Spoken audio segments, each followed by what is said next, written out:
I've been in like sick haze. Mhm. So last night I had turned my NHL notifications to a goal horn. And I was so mad because it's delayed, so it doesn't happen as the goal. So it's delayed. So goal horns kept going off, and my phone's always on silent. So for some reason it was off silent, and goal horns kept going. I was like, I was so mad. Silly story of the night. Welcome to Sass and Slapshots, a podcast for women who love hockey by women who love hockey. We're here to give listeners weekly news, game analysis, and cultural hockey conversations from the perspective of two women who found hockey later in life. There's no shame in our game, from veteran fans to rookies just discovering hockey. Everyone is welcome to learn more and encouraged to become obsessed with the best sport on the planet. Let's dive like Ben into today's episode. Welcome to episode 2 of the podcast. Sarah and I decided to push back the launch date because we both were struck with just sickness. It hit hard, like so bad. You know, like, okay, so we went to the Sabres game together, Mm-hmm. and it was actually so much fun because it was like 4 or 5 of our girlies that we met on Threads who are also Avalanche fans. So we all got to meet up, and that's like one of the coolest aspects of this community. Yes. But y'all know it was really, really bad when I'm like 3 rows from the glass. I'm having the time of my life. And we make a goal, and I don't even know who made it. And I tried to stand up to do the hey, hey, hey. And I was like, oh, no. No. This is bad. This isn't happening. I turned to our friend who I actually had given a ride down to Ball to. Hi, Jay, if you're listening. And I said, hey, I have to go now. Yeah. She was like, what? It's like, yeah. I need to leave this arena right now. And I sped like a wild child all the way home. I think I went 100 on 25 just to try to get home. I Just literally make crawled into bed. Oh. It's like, so anyway, I texted Sarah and I was like, there's just no way in hell that I'm going to be able to do this. And then your daughter got sick. Yeah, it was like the day after, I think you had texted me and you're like, it's not happening. And I was like, oh, that's really good because my daughter has a temperature and now we're in like sick mode. 'Cause Yeah. I was just telling V, like, it felt like my house is a CVS pharmacy there for like a week. It was just insanity. It And was just the terrible good thing timing. is we didn't get it. So we were able to care for her because we Yeah. were healthy. But it was just, it's so hard. Like, Yeah, it's I so know. hard. When anyone in the family gets sick, it's just, Yeah, the 'cause whole it's like a dynamic domino shifts. effect, and you're just It like, is. oh my God, when Yeah. is this going to end? Yeah. But we're So, all yeah. good now. Yeah. So Right? no sickness. Crossing fingers it stays Yeah. that way. Knock on some wood. We're good. Yeah. And we're recording this on November 23rd, so it is opening weekend of the PWHL, which is the Professional Women's Hockey League. So it's our favorite time of year because literally at any time during the day There's a hockey game on. Yes. Yes. And it's Just it's finished fantastic. just finished watching the Boston Fleet Yeah. game. So it was Wow. a great game, but also surprising. I had some surprising Very dynamics to it. surprising. I was underwhelmed by Montreal's showing, which is very interesting because usually they're a very physical team and Yes. they grind, right? Yeah. But Yeah. Boston came out and they were just like so On it. plucky. Yeah, They were just on it. like boom, boom, boom, offense, Mhm. offense opportunities. And they're going to be interesting to watch this year, especially with the Golden Eyes, who have the same kind of style of play, Yeah. very Yeah. fast and Very the quick. offensive zones. It's just great. So Well, and the penalties, Victoire just kept getting Effing penalty up, after man. penalty after penalty. I was like, guys, calm down. you know how there's like this dad trope of like the dad football fan who on Sunday like gets a big meal and then falls asleep in front of his Yeah. recliner? Yeah. Okay, so I used to never understand that.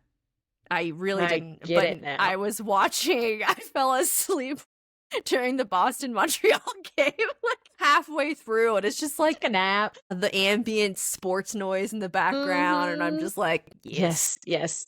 So anyway, that was my alarm to wake up. Funny story. I actually posted this on Threads the last night during the game. And like I said, I've been in like sick haze. So last night I had turned my NHL notifications to a goal horn. And I was so mad because it's delayed, so it doesn't happen as the goal. So it's delayed. So goal horns kept going off, and my phone's always on silent. So for some reason it was off silent, and goal horns kept going. I was like, I was so mad. That I was a was so mistake. mad. Yeah. And I figured it out. I was like, I feel like the stupidest person on the planet because I could not figure out what was going on. It's Anyway, okay. You're very pretty. You're very pretty. silly story of the night. Yeah, right. Yeah. All right. Well, today we are going to talk about the Anaheim Ducks and how they have just, soared literally to top 5 in the league, which hasn't really happened since I've been a hockey fan. And it's kind of like they're the butt of the NHL joke, right? It's like them and the Sharks. It's like, who's at the bottom? Oh, it's got to be San Jose and Anaheim, right? And then Always. for a little while, the Blackhawks as well. Right. Just They're kind of middle of the road this year, aren't they? I mean, they're not doing great, but they're not at the very, very bottom. they're not at the bottom, right? Right, which is surprising. Getting better. So same for the San Jose Sharks. It's been surprising watching them, but I love watching the duo, Mm-hmm. Celebrini and Smith. Will Smith, they're fun to watch. Macklin Like, Celebrini. The Because of his Pellegrini. chip. Oh my gosh. Oh, when that happened, but the next game, man, it was fixed. I was like, It's I want the fixed. name of his dentist. He was not It was playing. done. He knows. He's like, this is my profession right here. Right, This beautiful mug. But yeah, the Ducks have been really surprising. Really Yeah. surprising. They really have been, and I really wanted to kind of dig into them because I didn't know what was contributing to their success this year, and so that's what I did, and that's what this episode is about. But I really want to know, on the nerdy side, more about their statistics and who they've been in the past. What's their identity been in the past with the numbers aspect? Yeah. I was looking at that today, some of the stats, and one of them that really struck me was their power play. Like last year, they had a conversion rate of like 11.8% on the power play. And this year it's gone up to like 20. Well, I think this was stats from before last night, 23.7. I think it went down after last night. I think they're at like 20 point. I wrote it down.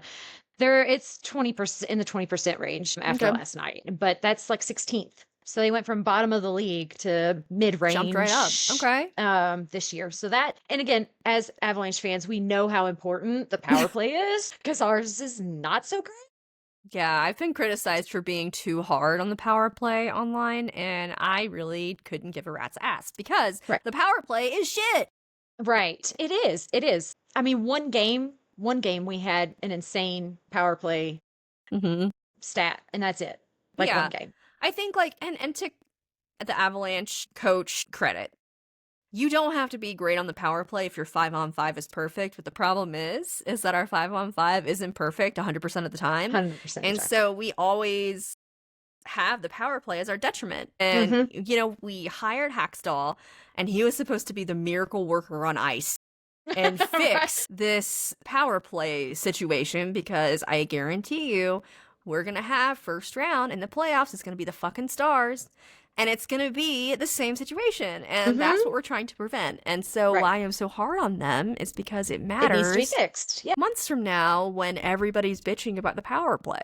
Right. I'm just... We bitched about it first. Yeah, I'm just a hipster, okay? I bitched about it first. But with the Ducks, the background is very interesting because of their coach, who is extremely problematic, which we'll get into. So one of the things that surprised me was how busy the Ducks were in the offseason. So they traded, I think it's, again, these names, Zegras. We're trying our best, guys. Zegras to Philly for a second-round pick in this year's draft, not 2026, but 2025, and a fourth-round pick. Yeah. Gave away Gibson to the Detroit Red Wings for a new goaltender. And again, names, Matt Mrazek. Ooh, I think I did good on that one. And got 2 more draft picks. So, they're picking up some draft picks here. They've been strategic. Yeah. Big one is Chris Kreider, 34-year-old second line left winger, acquired from the Rangers. He's doing great for them right now. They're in 11 games. He got 9 goals. So, and 5 of those are on the power play.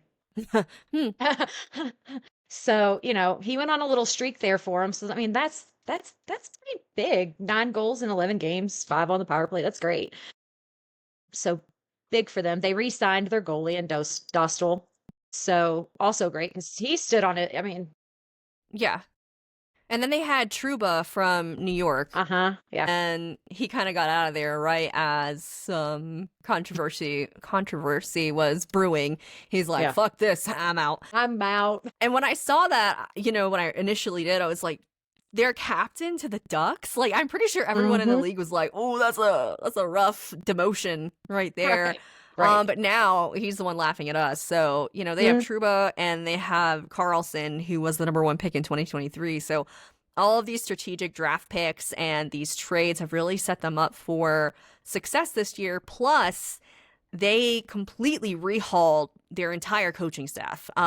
Joe Quenneville, who we call Coach Q, was acquired in May 2025 from... he wasn't with a team because with the Chicago Blackhawks, or I guess the Florida Panthers, he went from the Blackhawks to the Panthers. Then he had time off in the NHL, and now he's with the Ducks. And the reason he had that lapse in his resume, because he knew of a Chicago Blackhawks player that was being sexually assaulted by another member of the coaching staff. And he basically said nothing. I wouldn't go as far as say covertly covered it up, but he knew about it and he didn't do anything about it. And so he was fired, and apparently he was, kicked out of the NHL. And Bettman, the chairman, I believe, the GM, what is his? The head of the NHL. The guy who makes all the shitty decisions that we bitch about. Right. That guy said, he'll have to basically move planets to come back into this league. And of course, here he fucking is again, because there's no consequences for sexual assault in any capacity. So that's the issue with Coach Q. And while he's an unsavory person, he is a phenomenal coach. And that's why he's back. Right. And that's, if the phenomenal coach, he was the 3rd year as head coach at the Panthers, and they were off to a 7-0-0 start when he resigned, with 2 more additional years on the contract, with more than $15 million left. And he resigned, he quit, or was kicked out because of that. But now he's back with the Ducks, and they have an entire new coaching staff. So, they've been strategic with their draft picks. They have traded some really talented players to their roster. They are getting deeper with their lines, and they have a coaching staff that has proven that they cultivate a winning culture. So it's just been very interesting to see them rise. Joe and I, we decided to go to the Veterans Day game, which was the Ducks game. The Ducks. And it was because it was like 30% off. We were like right behind the penalty box. It was going to be the closest we had ever been to the players. We were like, this is going to be such an easy game, easy peasy game. It's going to be fun. No, it was not an easy peasy game. It was scary. Scott Wedgwood got bowled over. I was going to kill number 2. He's on my shit list. He's on the list. He made it. Congrats. It's like Eberle's still number 1 because of his severing Cogliano's fucking spine. Right. Way back when Cogliano was playing and not in front office. I know. He's the best. Missed Cogs. My first hockey player crush, the first one that I actually cared about. And so Eberle in Seattle ran him over. He boarded him, and you were like, no. And I was like, you're dead to me. And so you are no longer a player I like. Cross me, catch these hands. And then I think number 2 on the Ducks is Lambeau. If I'm not mistaken, he is the one who ran into Scott right into his groin. His interview after was so funny. He was like, I would be speaking higher. He is such a funny dude, like man. Wedge. Yeah. So we got those tickets, and we were pleasantly surprised because at the time they were number 2 in the league. So it's going to be really interesting to see where they're at, in April at the end of the regular season, and see how they do in playoffs, if they make it to playoffs. It's just if they get there, yeah. Which right now, it's kind of. yeah. it would be hard to say they wouldn't make the playoffs right now, Right. but it is still, it's It's still hockey, early. Yeah. Anything can and happen. anything can happen. And, I do think that as hockey fans, we forget about the trade deadline Oh my God. and the I'm trauma. blocking that out right now. I just see. I'm blocking it out right now. Like, we don't know. I you know. know, like, I think I know what's going to happen, and it Well, breaks let me my hear the heart. predictions. Let me hear it. I think Sammy G will not be with us any longer. That's just a thought. I could be wrong. I could be wrong, but it's there in my head. I know Joe is on the other line, like, crying because he loves him some Sammy G. Again, I could be wrong, but the injuries and just what we're paying for him when other guys have stepped up and really done Yeah. quite the similar to what Gerard does Yeah, for what we could that's get them fair. for a whole lot less money. Yeah. I mean, with Brindley and Olafson, like, it's kind of been filled. What do you think about Logan O'Connor and some of the other, and Kiwi, I guess? They said an unrelated setback to his injury, which I'm wondering if that was the birth of his child, I mean, yeah. which could very well could be, but that normally doesn't set players back. So I don't know if maybe it's just Yeah. something else happened because he was skating non-contact. He's supposed to be back November, December timeline, but then, they came out and said non-related injury to his Yeah. hip. So who knows? It Who could have been knows? at practice. It could have been, with players injuring themselves at dinner now. Who knows? Who knows? We have two guys down from dinner outings. They need to be chaperoned. Barbecues. Yeah. I mean, listen, I've had some good barbecue that's put me on my butt, but not in that way. Right. So Not in that way. But who knows? LOC has his contract for a while. I don't remember the exact details of it right now, but he's with us for a little bit longer. Mhm.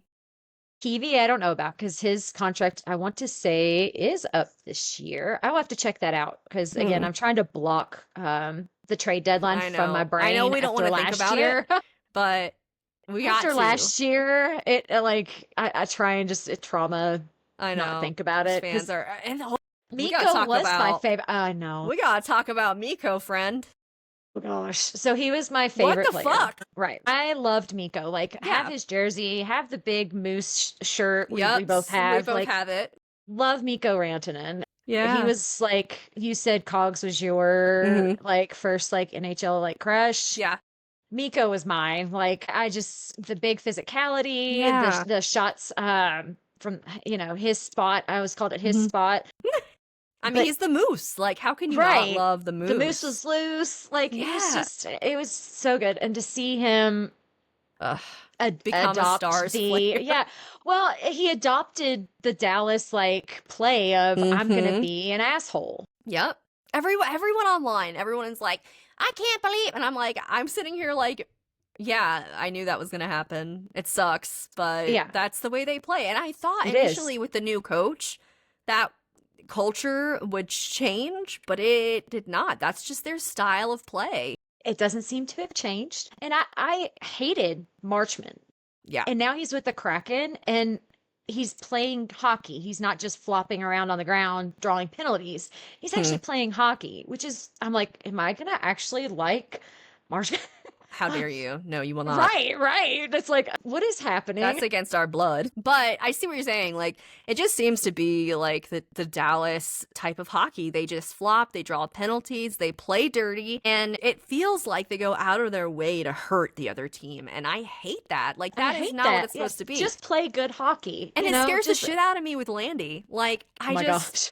I have this Don't nightmare hurt Cap. scenario where like someone's gonna get it in their head that like I can take out Landy and it's gonna be a Dallas At the Stars knee, player, yeah. and they're just gonna do it, and like that scares me. But watching Miko like deteriorate into a Stars fan or a Stars player has been really sad to watch. Tragic. Yeah. And I watched it last night. So I switched over because I watched the Dallas games because I want them. That sounds so terrible. I want them to lose. You hate But, watch like, them. I do. It's bad. I watch them do. on like I have the It's app. all I the follow Dallas them. fans listening. I am sorry. I'm sure you feel the same about Avs. Yeah, this is Like, not gonna be like you can like whoever hockey club you want. Right. But we're But we really like- not Dallas. I really do not like Dallas. It's I don't either. I went to Carolina too, and it's the same way I feel about Duke. It's like it feels wrong on my tongue, like yeah, Right. Duke. You do not mention Dallas. I in those don't. aisles. Yeah. I don't like Dallas, and I don't like Duke, and that's just a part of me you're gonna have to accept if you want to listen. Right. Right. Well, that's the same. Like, I'm not going to talk nice about Dallas. I'm sorry. I will Probably apologize not. now. Second episode, I am going to say I'm sorry. I will never talk well about Dallas. Especially with how fucked up they are about the youth hockey in the state of Texas. Oh, We should do an episode on that because yes. it is so messed up. So I actually wrote an article on it, and I've got to send it to you. Okay, So perfect. you can cut this out. Jeff. No, this is great. I just remembered I wrote an article about it because it was about their legal woes. Mhm. So not only are they facing the youth sports, and there's no legal battle with the youth sports right now. There's just a probe into what's going on. Right. And that is basically they are taking over programs and then charging more because it's affiliated with the Dallas Stars. Mhm. And it's costing parents so much money that they can't afford to keep their kids in youth. Right. Hockey. They're pricing out middle class and Yeah. poorer families from hockey and Correct. creating a hockey monopoly in Texas, basically. Correct. Yeah. But they're also facing legal battle, like they're actually going to court about their facility. So the Mavericks, they're in a battle with the Oh, yeah. Mavericks. I remember that briefly. Over American Airlines Center. Basically, I mean, it's kind of weird because Mavericks are saying, hey, you're not doing what you said you're going to do in your lease. We want to do this with renovations, and you said you would, and now you won't pay for renovations. Right. Yeah. Evidently, they're supposed to have their headquarters in Dallas, Mhm. and it's in Frisco. Okay. So they're basically saying, hey, you're not keeping to what you said in your lease. And Dallas is like, yes, we are. So they're in a legal battle right now over American Airlines Center. There's just a lot going on with the Dallas organization as a whole that I don't agree with. And, as a person that came into hockey really late, one of my regrets in life is not discovering hockey earlier or being introduced. Like, listen, I could be in the PWHL right now. Who the hell knows? Who knows what could have It happened? could have been different, right? Right. And like people who put barriers to that, I have I have a really big axe to grind with them.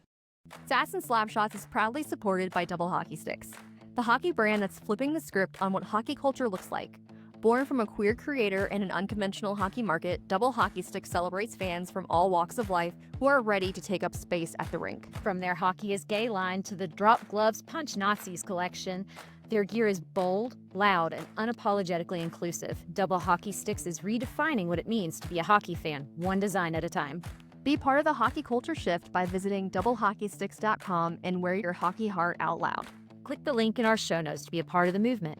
Use code SAS15 for 15% off at checkout through the end of the year. And so, fuck Dallas. Fuck Dallas. Fuck Dallas. And I'm sorry if you're a fan. Moving on. Let's move. So, in conclusion, the Ducks are a team to watch, and I think that their fans are kind of due for a not rebuilding year, for a not being at the bottom of the league year. And as a millennial, I mean, I know they're not the Mighty Ducks Right? anymore. I know, but they are. Well, I've been really impressed with their marketing team this year. Chef's kiss. Supremely impressed with their marketing team this year. The masks on opening Mhm. night. Mm-hmm. And the draft, they had the star of the Mighty Ducks come out and announce the draft picks, and then I believe they flew their draft pick to Anaheim, to Disney. To Disney, yeah. I mean, that's fucking cool. It's cool. It's cool. That's rad. And now they've got, have you seen the Ducks, like, Crocs? Like the shoes? No. Yes, look it up. They've got like orange duck shoes that are like Crocs, and the players are wearing them. So it's so funny. That is But, hilarious. And it's something My like, God. I'm so jealous because even in playoffs, we got like a pom-pom. Yeah. It's always kind of lame with the abs in their I'm like, accoutrement. okay. Yeah, I was abs. like, this isn't... We're sold out pretty much every home game in pom-poms. Pom-pom? That's Give the me a best you fucking got. Bigfoot mask, my friend. Yes, I will wear a Yeti mask. Don't even Well, start with That me. would be unhinged, but it would be great. Do it in a heartbeat. Yeah, Like, The mask was such a good idea, and they looked so sick all lined up. So sick. Oh, it was beautiful. It Yeah. was beautiful from Anaheim's marketing team. The Good job, little good girl job. in me was like, Right. Well, I watched Mighty Ducks, loved it. My daughter has a Mighty Ducks jersey. that's awesome. We love it. Yeah. So to see the mask in like the old school, like I was like, oh, I am really loving. I'm loving. not even a Ducks fan. I really like all the old school retro like Yeah, I do throwbacks too. we're doing this year. I mean, outside of the Nordiques and the Whalers, like that's really cool. But like I the do, yeah. Ducks and I mean Detroit's throwback jerseys, holy shit. I mean, that is some drip. So pretty. As the kids yeah. would say. So pretty.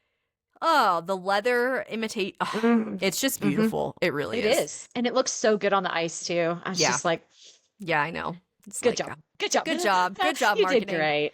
The Ducks, going back to them, Carlson Mhm. is insane. Youngest player in franchise history to reach 100-point milestone. Wow. Great. Yeah. He's currently tied for 5th in the league for points with names like Nylander and Eichel and Draisaitl, and he's edging out Draisaitl by a point, and Natchez That's insane to see. and a Ducks Robertson player. from Dallas. And yeah, that's what I'm like. Like, Dude. wow. Okay. Dude. 55 shots on goal in 22 games. Yeah. I love it. I love to see Two it. shorthanded goals. So again, going back to the power play conversation, 2 shorthanded goals, 2 Ugh. power play goals. There's nothing It's like a kind of shorthanded. I know. It's one of those things where you're just like, Yeah. abs. I know. Come on, look at them. See what they do, copy it. Yeah, that's good for them. And I'm happy for them as an organization, just for their fans. Like Right. they've been They the needed it. underdogs for a really, really long time, and maybe it's their time to shine. So that's what I love about hockey too. Like, we can say this now in November, and they could be at the bottom of the league in a month. You never know. And So that's could the we. best part. Yeah, I know. It's You know, terrifying.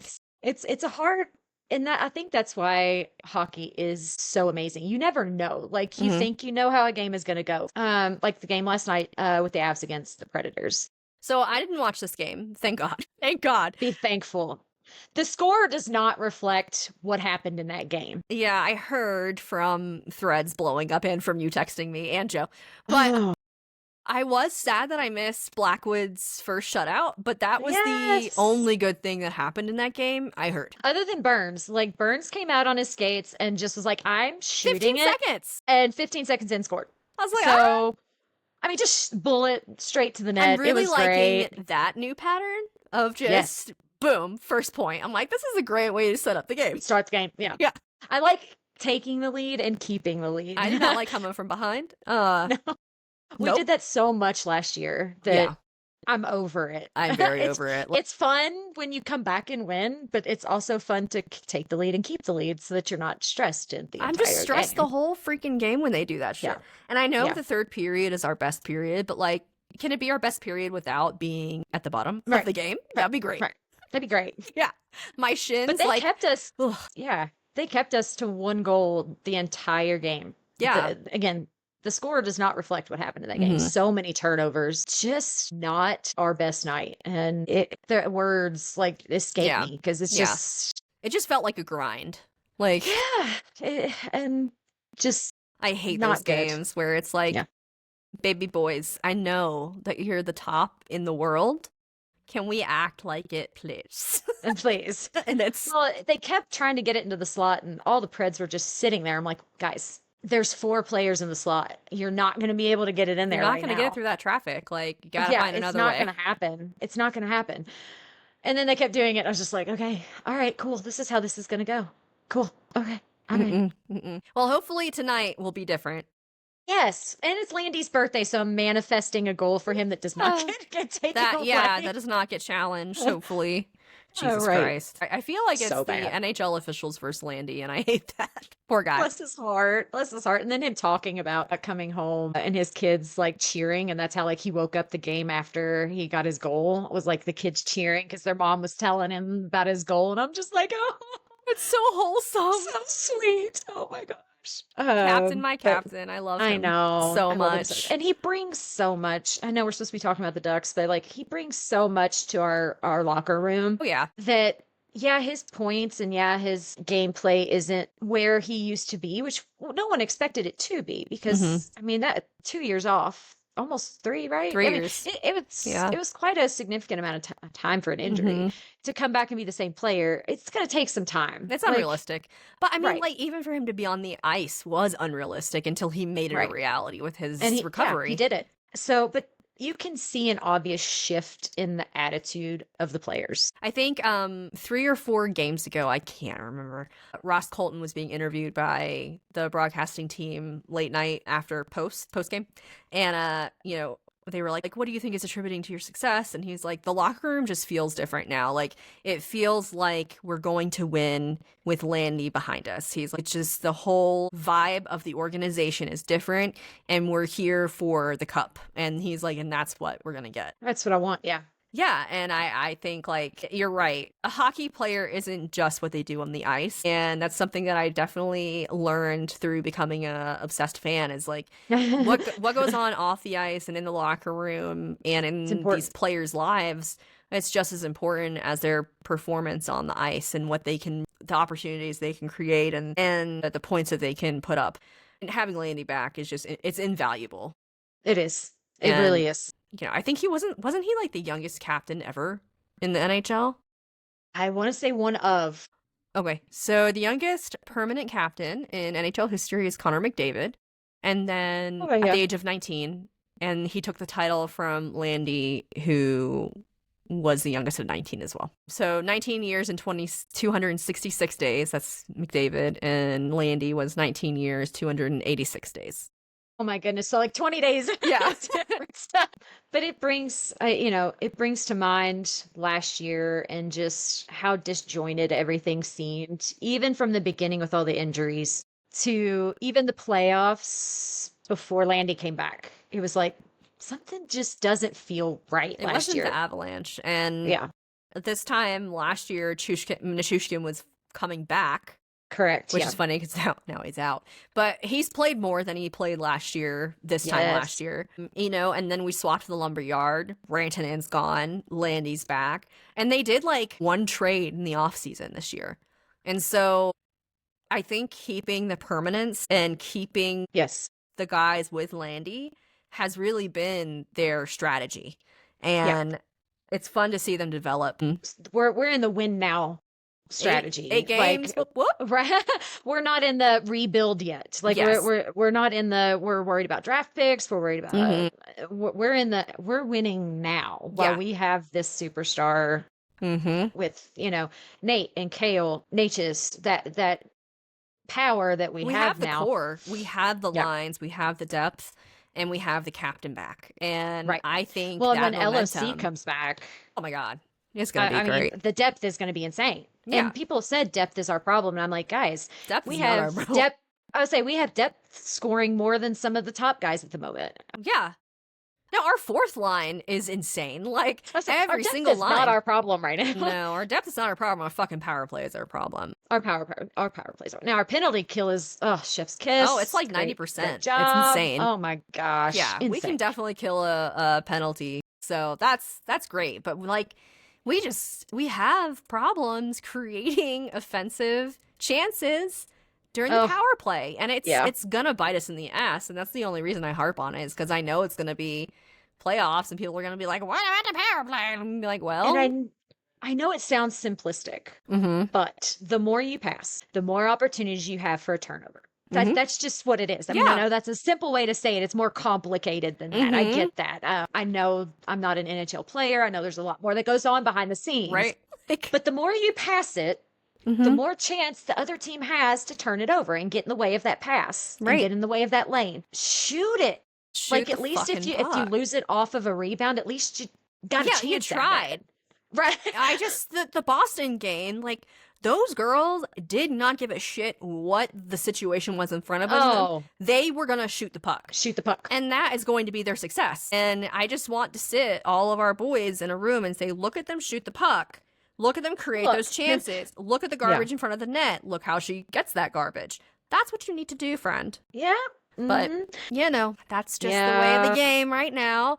And I'm really glad our 5-on-5 and our PK is what it is. Right. But there is a glaringly obvious issue. Right. We would not be where we are if it wasn't for our goalies. Yup. Scott I'm going to Wedgwood, state that really. right now. Right. Yeah. Right. We wouldn't be where we are without that. And, and our 5-on-5 is great. It's a perfect no. No, But certainly not. But it's it's great, it's good enough to get us where we're at, which is number one.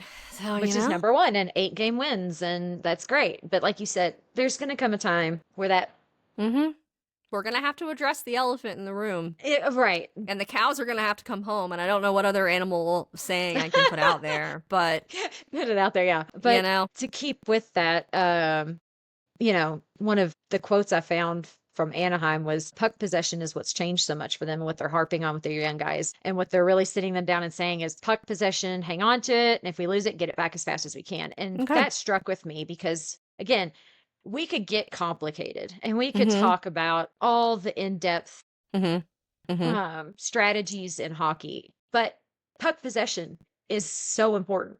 And face off. I feel like coaches and players alike in every single media interview I hear from the top of the league to the bottom of the league is we want to play simple hockey. We want to play simple, non-technical hockey. Right. And I like that the Ducks are just focusing on that because puck possession. Get it, keep it. I love Natchez. I do. I love him, but he dances too much on the ice, and he commits the most fucking turnovers, and it's because you're not playing simple hockey. Right. You're trying to make a pretty goal and a pretty pass, and sometimes we just need that down, dirty, gritty. Brent Burns, I'm gonna shoot it. I love him. It's when Natchez is fast and he's not dancing, he's just going. And yes, what struck me the most during the Ducks game was their speed. Because the Avalanche are notorious for being the fastest team. Like, they will outskate you every day of the week. But Anaheim kept up. And I think that puck possession and that speed is going to keep them up in the top 5 or 10. Absolutely. It would be fun to watch them in the playoffs this year, too. I really think it's going to be a fun watch. They're, I think we covered a lot of it, but to see some of the young guys, their rookie, Bennett Seneca, also 11 points. Like, he's tied in the lead for rookies on goals. That's insane. In the NHL. Yeah. That's great. To have a rookie that can come out there and do that for you is phenomenal. Yeah. And I mean, like, we have some rookie luck too, like with Olofsson and Brindley. Yeah. Oh, Brindley. I know. Dude, his zone entry, I will say it every time we talk about Brindley. His zone entry makes me just so happy. So happy, yeah. Like you said, Natchez is turning it over because he's trying to make it pretty and highlight reels. And I love Natchez, like you said, but he does have that problem of, like, I want that highlight reel instead of I'm just going as fast as I can and getting down to the net. Right. But Brindley's zone entry is fast, quick, and he just dodges so well. It's great. He creates lane chances. And it's beautiful to watch. I'm a Brindley fan. Yeah, I mean, like, I really love our rookies, and watching younger players like Macklin and Will Smith and the gentleman on the Ducks, like Bedard, and like all of these, like, I love the veterans that we have currently, and I love the guys that, like, I've grown up with, quote unquote, since becoming a fan. But I love looking back at the younger generation and being like, they're going to be so sick. So much fun. Like, it's going to be so fun. Yes. Yeah. And they're going to keep the game exciting. So, which is great. Good for us. Yeah. I mean, I don't know how much more involved the sport can get because of how fast it is and how intense it is. Yeah. Because there are players that elevate the game, like Cale Makar, like Nathan McKinnon. I'm blanking on every other person other than I say Avs, Just the current generational talent that we have across the league right now elevated the game to a new height. And I don't know if it can get much more elevated than what it is right now. But I love that for me because now I get to watch these incredible players just sustain that level of play. Right. And that's wild for the league. And, the surprising thing is you can have an amazing player and the team is still not there. You know what I mean? Like, yes, the Oilers with McDavid, he's a phenomenal, one of the best in McDavid. And the Oilers just can't find a way to make it work. Crosby, the Penguins, which they're doing better this year. Aren't they doing actually pretty great? They're doing really good right now. Where are they right now? I say, Okay. I enjoyed watching the Global Series. That was really fun. Okay. They're middle of the league right now. But, they've been kind of shit for a while. And it's like they have Sidney freaking Crosby. This is a generational Malkin, talent. yeah. Everybody knows who Sidney Malkin. Crosby is. And, it's like I think of Scott Wedgwood with the Predators, right? He was with the Predators. Mhm. His record Yes. Yeah, from the Predators to the Avs, it's like you not only have to be a skilled player, a different kind of player, but you have to be in the right team with the right Yes. coaches that are helping you develop your skills and your game. So it's like right place, It's right important. time. Yeah, Yeah. for It's sure. important to have a whole. Mm-hmm. And it reminded me of Mikko last year. Like, Mikko last year on the Stars was a force to be reckoned with. I mean, he got there after he said, "Fuck you, Carolina." And he was like, "I'm the star now." And I'm taking blew it over. out of the water. Right. And, I think that because of because of our generational talent and the way that we cultivate them on the Avs, I don't think he was getting a fair shot at being who he could have been on the ice. Right. And he did. So it really just depends on the culture. It depends on the development. It depends on the whole puzzle. It's not just everything. A piece of it. It's not just being talented isn't enough. Right. Oh, not in this league. Yeah, no. All right. Well, with that, I think that we are going to wrap up this episode. It was kind of a mishmash. It was. But you learned about Coach Q and the Ducks and their rise to fame, and I really hope that they continue on their tear. I think it'll be fun to have them in the mix moving forward in the regular season. Hopefully, knock on wood, postseason. And maybe we can take a note from their power play progression. One can hope. One can hope. Yeah. All right, guys. Well, we will talk to you next week. Until then, bye. Adios. Thanks for listening to this week's episode of Stats and Slapshots. If you're craving more hockey content from us before next week's drop, have no fear. We're two chronically online hockey nerds. Check out our Substack, social media channels, and support links below. If you're interested in sponsorship or collaboration, feel free to reach out at sassandslapshots.com. Special shout out to our editor, Joe Bogomil, and our graphic designer, Corey Tyler. We appreciate all of the support and can't wait to chat with you next week. Bye. Bye.